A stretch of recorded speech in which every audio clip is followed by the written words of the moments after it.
Hello. So this is an update on my big frog spawn colony. Originally I called it brown and green, but actually it really is more of a gold colored guy when it's expanded and grown out. And it's hard to see with the lighting kind of on this video, but yeah, it is definitely kind of a gold color. I am really glad the owner of my local fish store talked me into this. If you can believe it, I paid $35 for this guy as a 2-head frag 4 years ago. So I'm really happy to have it because I have not seen another frog spawn this color since the day I bought this thing 4 years ago. So it's definitely unique. I'm really happy to have it in my tank. This thing keeps putting out new heads. I've lost count, and it's just a good colony now, kind of the center showpiece for my tank. But, you know, it's been through a lot. If you go back and see my old 36 bow front saltwater tank video, this is that same coral that you see in the center of the tank. You know, unfortunately back then getting beat up a bit by the power head since I wasn't as well-versed on placement of LPS corals. This guy, as you can see here, I have him kind of nestled between the two power heads in the back, and it seems to be about right for the flow for it. So I definitely put more effort when I moved it over to this tank and getting it the right placement and just giving it the space and attention that it needs. This thing has been really resilient. You know, as I said, it's been through newbie mistakes with me.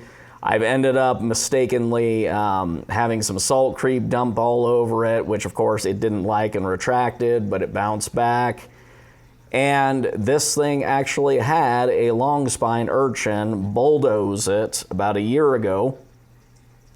And it was funny because I came over in the morning and I was like, well, it looks off position, but it was still grown out and everything. And yeah, it had been knocked over, but it was still, you know, opening up and everything. So it was pretty impressive to have a coral that was knocked over, but seemingly unaffected by the fact that it had been bulldozed by a long spine urchin.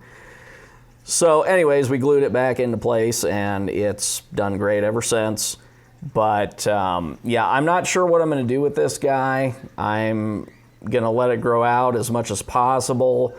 But if I do end up having to frag it, I'm sure I'll probably end up getting a fairly healthy sum from my local fish store on trade-in for this guy, just because you don't see them in this color very often in the hobby, at least anymore.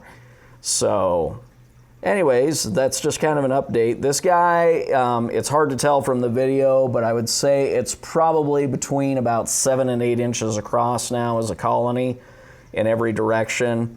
And actually, it kind of is a little bit bigger from, yeah, this side. You can see it that way right there.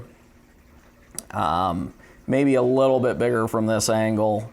But as you can see, it is just really spread out and thrived. So the only thing I do, for those of you wondering, you know, maybe you struggle with frog spawns a little bit, I do end up having my nitrate levels on the higher side. LPS corals in general tend to prefer water a little bit on the dirtier side. They feed on the nutrients.